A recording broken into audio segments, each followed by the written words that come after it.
आज हम बनाएंगे होम रेमेडी। देखिए, मेडिसिन जो सिरप होती है ये बच्चों को दे सकते हैं सर्दी में।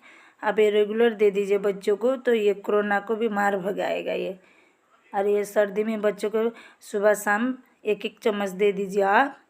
तो ये तुलसी के पत्ते और अदरक मिला के मैंने इसको कूट लिया है और इसका पूरा रस निकाल लिया है, निचोड़ लिया है मैंने। अब इसमें मैं हनी ऐड कर रही हूँ। आप 1.5 चम्मच हनी ऐड कर लीजिएगा और इसको गैस पे रख के हल्का सा गर्म कर लीजिएगा। याद रखिएगा कि इस पानी साफ़ पानी होना चाहिए।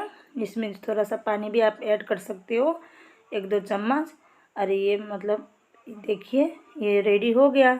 आप ये बड़े बच्चे को भी दे सकते हो,